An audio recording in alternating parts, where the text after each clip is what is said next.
Good morning, HubSpot Nation. Welcome to Wake Up with Customer Platform, your unofficial HubSpot morning show where we help you discover the platform value you already own. I'm Chris Carolan, and I'm joined by my co-host, Casey Hawkins, as we make sure you're not sleeping on HubSpot's true capabilities. If you're joining live, drop a hello in the comments and let us know what you're building in HubSpot this week. Happy St. Patrick's Day, Casey. Happy St. Patrick's Day, Chris. You have your green water bottle. I do, which is not in the best place because it's always out of sight, out of mind, and I don't drink it. So I need to work on that. My green today is my pants, but I realize it's not great for my video call life. It looks like your wall is kind of green too. Yeah, right? yeah. As a proud descendant of the Irish people. Exactly. I just committed to year round. I have a whiskey. O'Carolan's whiskey is a thing. So yeah, 25% Irish. So hope to go someday. Yeah, I went to Northern Ireland one time and got very much like, this is my homeland. Like, I was annoying. It was very annoying. I'll see what I can do if I get to go. A light day today. So we get to talk about some community stuff as we fly through. So we'll dive in. Browse and search knowledge base in the widget help tab. What is new? Well, the screenshot at the top is new. I kind of like that because a lot of times I read these updates and then I'm... Yes, visuals are super helpful. This looks fancy already. What's new? We've upgraded our chat widget with a new help tab that gives users direct access to the knowledge base.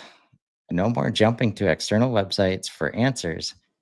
Inside the help tab, your users can browse categories, explore knowledge base categories right in the chat widget, search articles, find what you need with our built-in search function, find trending articles, see what other users are reading with trending article recommendations.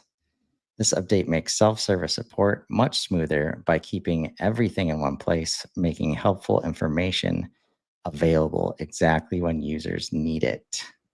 How do I set this up? This feature can be enabled independently for each chat flow. Simply navigate to the Build tab in your chat flow settings and toggle Enable Browse and Search.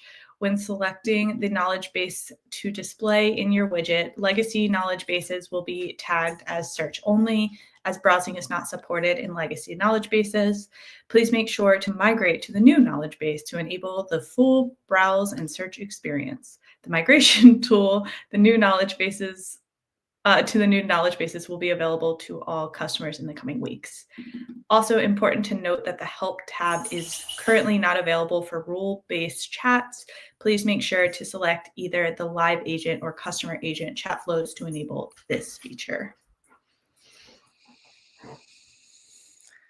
Oh, this surprised me as I started reading it because it doesn't say anything about chat here. But this is a huge deal. This is like 1000xing the value of the chat widget that comes with your HubSpot, but only if you create content that goes in the knowledge base. I found this to be a little bit of a pain point. I don't have many, if any, customers using knowledge base right now. So like all of this is, I see this on like the HubSpot website and other websites, but I've never had a good use case to set it up because we're not using HubSpot's knowledge base. Or people just don't have knowledge bases. Don't do content, like all the things. Man, I've been saying this for a while now. Like AI is only good as the content you give it. And so many companies have content just sitting around in their local drives called user manuals and PDFs and sales one-pagers and just get it in. All you have to do, in a lot of cases, they're making it as easy as just uploading the data. And when you do that, now you get to take advantage of this ridiculous upgrade to this tool, where it doesn't say anything about AI, like in this update, but certainly AI is enabling this update, right? And these are the kinds of experiences we expect when we're browsing, when we're as buyers now, and it's just built in to the HubSpot chat widget, private beta right now. But yeah, you can only use it if you've got stuff in your knowledge base. So get it in there. Next, we have AI feedback summaries in development. Yeah, I think the rest of these are all updates to previous updates to updates. Yes, it looks that way. AI feedback summaries analyzes key themes and summarizes feedback by objects like companies, deals, and tickets, reducing manual work and speeding up decision making. Why does it matter? CSMs and CS leaders waste time manually tagging feedback, missing key insights. AI feedback summaries highlight trends in product and pricing feedback by date range, filter agent feedback by deal owner, identifying recurring issues for specific deals, track operational feedback by ticket or agent, and summarize feedback for specific agents, helping CSMs focus on what matters. All of the AI summaries, bring them in. In development though, so not available yet. Likely available soon. Yes. And then we have autosave properties on the CRM index page. If you haven't started using this index page, like it's a spreadsheet and you like the sound of that, go do it. It's available now. It's live. You don't have to sign up for the beta. And yes, I agree. The impact is high. So let your people know what's going on, and that little ability to undo that shows up at the bottom of this GIF, which we can't see really well here, right here. It's blurry GIF. Yeah. I think I probably told this story the last time this came up, but I was teaching someone how to use the index page. They came back to me and they were like, I made all these updates, but I don't see them. And they were like, what happened? And I was like, I don't know, obviously. I bet you didn't click save. That was the bane of the existence for many years. Even live, like taking people through stuff. You've done it 1,000 times. And you just go click the back button or something. It's like, oh, didn't click the big orange button on the bottom of the screen. Or I gotta redo that. I use a pad mouse basically, and the amount of times I've accidentally back swiped. Oh man, yeah. Those days are over. Like, yikes. Those days are over. And then we've got a nice weekly product updates roundup reminder. This is starting to remind me of like, when you email somebody after vacation, after they're on vacation, you're like, oh, just come into the top of your inbox. Yeah. Like this is a good idea, I think, by that team having this show up, every day. So just change one word per day. And I guess this is going to keep showing up. So can we show how to subscribe? Somebody commented on one of my posts the other day. Yes. So there are two ways you can subscribe. Once you've joined this beta, which is no longer a beta, go to settings, notifications, email, and check the box for product updates. Then save your changes. The second way to subscribe is through the account defaults tab. Go to settings, account defaults, feature releases, and check the box for email notifications. You can also go directly there using the link in the top right corner of the product updates pages, because it wouldn't be HubSpot if there wasn't 10 ways to do the thing. I will say the notifications, the first way they explained it, that worked in every portal I tested it in, which I guess every portal I tested it in. The other way through like your account defaults only worked when I was a super admin. So Okay.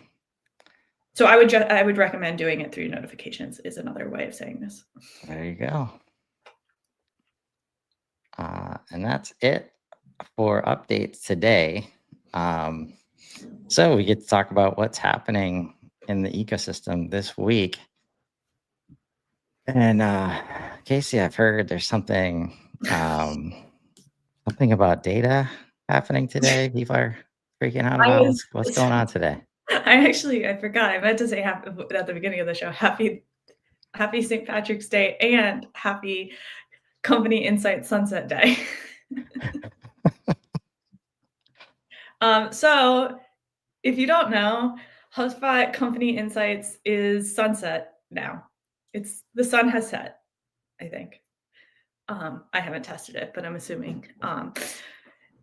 And so what does that actually mean? If you have been creating companies in HubSpot, you hopefully have noticed that when you add a domain into HubSpot, a bunch of other things will get added. Company name will get added, the logo will get added. Those two are staying. But the other things that got added were like revenue, number of employees, address, stuff like that. That is now not going to happen.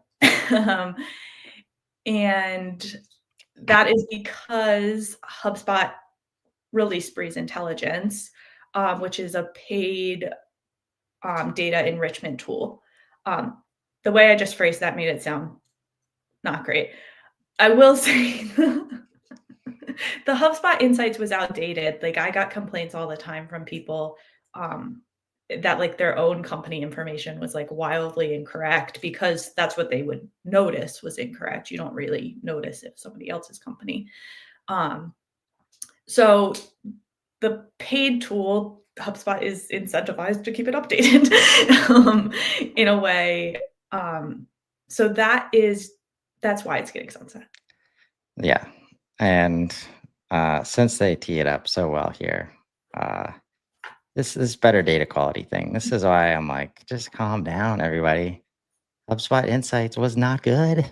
Correct. It just wasn't good. So what are you're actually losing crappy data.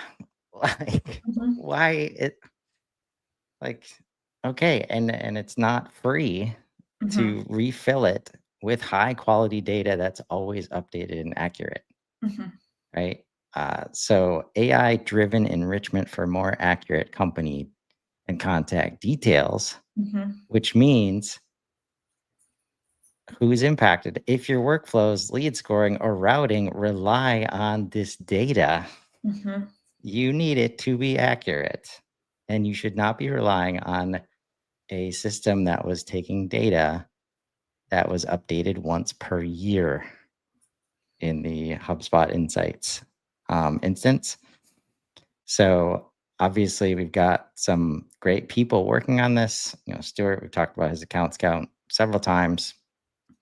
He messages me every time we mention him. It's been very sweet. Like, well, hey, like that's at this point, like if you're freaking out about this, like there's just no reason to, because you have access to tools like Account Scout and people like Casey and Clemen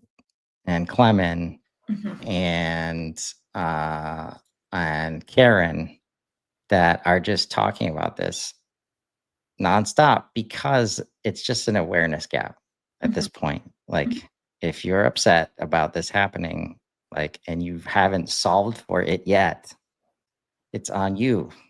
Like, so if that's you this week and now like your workflows have shut down, you're probably not even watching a show like this, but we'll just say it out loud anyways. Like just do the work. Like, but also if you're out there and you might be watching shows like this, and you've been wishing you could do workflows based on these things, like now is the time to get cleaned up, to get updated to reduce the manual effort that teams might be making to keep that stuff up to date with the right tool set. And the conversation starts with you doing a show with Clement later today. Later today, 2:30 Eastern.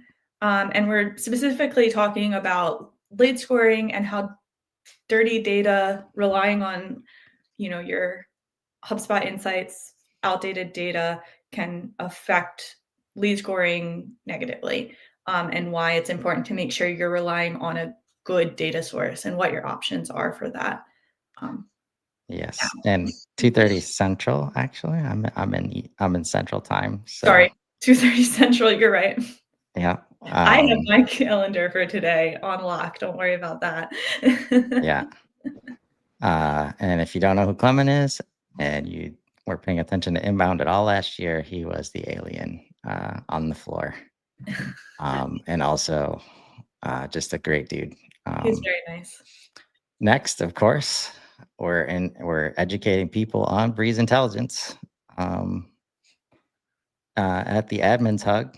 So Zachary Sweats is showing up as the group product manager to tell people, why they should probably invest in this tool, and worry less about the points and worry more about the value that they get with an automatically updated system of data enrichment. So check that out tomorrow. And we've got Karen Tamir and Stuart Balcom, 5 ways to use enriched company data in HubSpot. See, this is the thing. Like, people freak out about this and they don't even use it well, like when it's enriched, right? So I love this, this hook. Like, okay, it's enriched now. How do we use it? Like, what should you be doing with it? So that'll be cool to see from Stuart and Karen. And since you mentioned I could take some credit for this, I do want to mention I'm about to go live to talk about what I've learned over the last year. And because I probably a little bit of RAS, firing, but also there's been just an increase in LinkedIn Lives and people sharing knowledge in new ways, not relying so much on the YouTube tutorials and the kind of prep work it takes to do how-tos when you're working in a system that's changing every day, right? I'm talking about 1 year, what I've learned in a few minutes. And it's just been really great to see the whole mission here has been like, how do we create like 100 Kyle Jepsons, basically, because that's what we need when there's one Kyle Jepson that can't sustain every day of the year, and we have 1,200 updates in a year. Like, how do we fill that gap? So I started doing this last year, and it's built over time. Got lots of people more comfortable creating content, and it's been fun. It's been a great experience, and I look forward to sharing a little bit about how that transpired and how it went, and what's coming up next. Yeah, I am happy to shout from the rooftops that Chris is the main reason that I post on LinkedIn probably ever. It is not a secret that he, what's a nice word for it? He persuaded is the word, me to start posting more. And I've talked to people all the time now who ask me about posting on LinkedIn, and Chris told me it's easy. Just say what you're saying to friends about HubSpot. Just do it. Just do it here. Chris and I, if we didn't have a platform, if we didn't have this live show, we would just get on every morning and go through the updates and just chit chat. So now we're just doing the same thing for all of you. Yeah, exactly. And now you're already being recognized as like some LinkedIn HubSpot superstar. after a few months. Like, this is how easy it is, people. Like, and not only is it beneficial for you in building your person, it's beneficial for the ecosystem because we still have people that don't know how to use HubSpot and they don't know things exist. And like when that's the awareness, when the awareness gap is the value gap, because people have a platform in front of them that could do stuff, they just don't know about it. That gets solved by telling them about it. Mhm. Like, and so it's been awesome to see so many people step up. And it's a big part of what like Profoundly has launched with all the pros getting together and just starting to take it to, you know, even another level. So it's been fun, and I thank you for the kind words, Casey. And I think that's where we'll wrap it because I still haven't figured out how to schedule not back to back on these shows. So Well, I'm gonna jump off this live and jump over to that live, and if you're watching live, you should do that too, and if you're watching on demand, you should just go over to that recording next. there we go. Thanks so much. And that's where we'll wrap. Remember, folks, you probably already own the solution you're looking for in HubSpot. Sometimes you just need to wake up to it. Join us tomorrow morning as Casey and I continue exploring what's new in the ecosystem. Drop your biggest takeaway in the comments and let us know what capabilities you want to wake up to next. Until then, I'm Chris Carolan. And I'm Casey Hawkins. And this has been Wake Up with Customer Platform. Now go build something amazing. Have a great day, everybody.